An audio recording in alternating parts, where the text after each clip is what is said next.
अस्सलाम वालेकुम दोस्तों, क्या हाल चाल है? क्या लेबर वीज़ा वाला भी अपनी फ़ैमिली को ओमान में बुला सकता है? बिल्कुल बुला सकता है। कुछ अर्सा पहले भी आपके साथ एक डिटेल वीडियो शेयर की थी कि आपकी सैलरी कुछ भी हो, रियल में आपको जितने मर्ज़ी पैसे मिल रहे हों, आपके अकाउंट में आ रहे हों, आपको कैश मिल रहा हो, लेकिन आपका एग्रीमेंट जो मिनिस्ट्री ऑफ मैन पावर में होता है, अक़दल अमल, वो हर किसी का होता है, हर वर्कर का होता है, इवन इन्वेस्टर जो है उसका भी होता है। ठीक है जी? तो अक़दल अमल जो है मैन पावर में जो एग्रीमेंट है आपका सैलरी का, वो 150 होना चाहिए। वो 150 होगा तो ही आप एलिजिबल होते हैं फैमिली वीज़ा अप्लाई करने के। अब आते हैं जी छोटी-सी रिक्वायरमेंट में कोई ख़ास नहीं है फैमिली के लिए।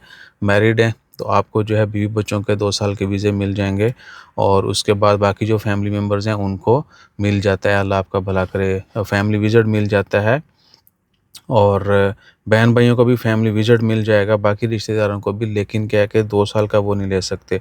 अच्छा, तो बीवी बच्चों को बुलाना है, सबसे पहले तो वही आते हैं या पेरेंट्स आते हैं, तो उनका मेडिकल नहीं चाहिए, 2 साल वाले वीज़ा के लिए मेडिकल नहीं चाहिए।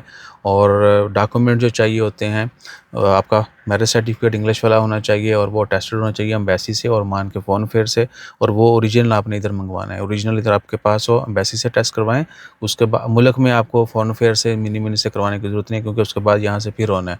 तो ओरिजिनल मंगवाएँ, यहीं एम्बेसी से करवाएँ पाकिस्तान से, और फिर ओमान के फ़ॉरेन अफेयर से, और ओमान के फ़ॉरेन अफेयर की अटेस्टेशन जो है वो ओमान पोस्ट के ज़रिए होती है।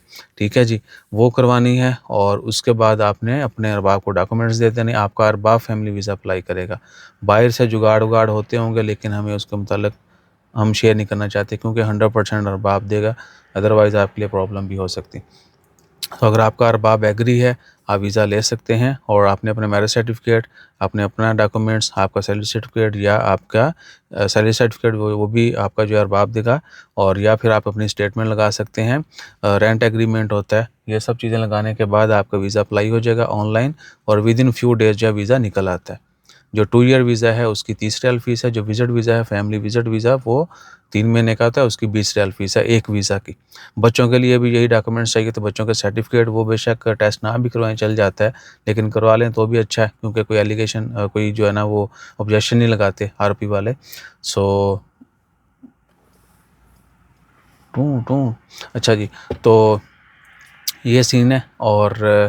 और क्या था इसमें, मेडिकल फैमिली का भी नहीं चाहिए, ठीक है ना? वो हमने डिटेल वीडियो डाली थी, उसका लिंक मैं यूट्यूब के डिस्क्रिप्शन में डाल देता हूँ, आपने वो वीडियो देख लेनी है।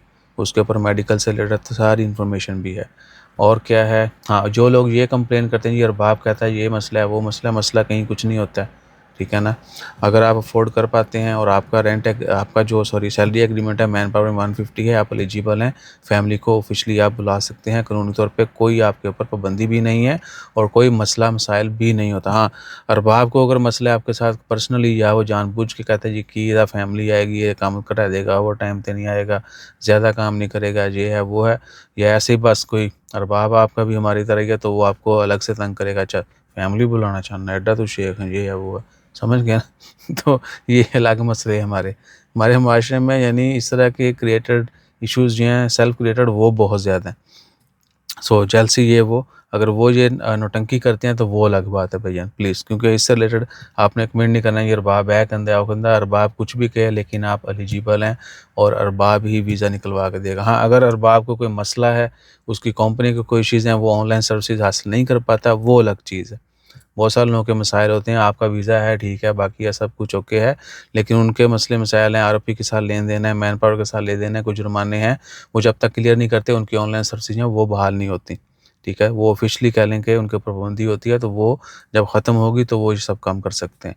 अगर जेन्युइन इश्यू हो तो वो अलग चीज़ है। बहरहाल ज़्यादा को जो है सुपरवाइज़र तंग कर रहा है, सुपरवाइज़र कौन होता है? वीज़ा सुपरवाइज़र ने थोड़ी आपकी फैमिली की देखभाल करनी है, आपकी फैमिली है, आपने देखभाल करनी है, आपने खर्चा करना है। ठीक है जी। पहले सुपरवाइज़र कोलों अप्रूव करवाओ, फिर ओहदे बॉस कोलों कराओ, फिर अगे अरबाब के पास जाओ। यानी पता नहीं इतनी वो लिमिटेशंस क्यों लगा रखी हैं। बहरहाल फ्यूचर में ये सब कुछ बहुत आसान हो जाएगा, जो जब चीज़ें ऑनलाइन हो जाएँगी ना, तो फिर हर इंडिविजुअल हर चीज़ का उसको डायरेक्टली पता होगा, और कंपनी जो है आएँ-बाएँ शाएँ नहीं कर सकती। इसमें थोड़ा टाइम लगना है, लेकिन इंशाअल्लाह ताला खैर, बस दुआ करें कि हम भी सिस्टम के मुताबिक हो जाएँ।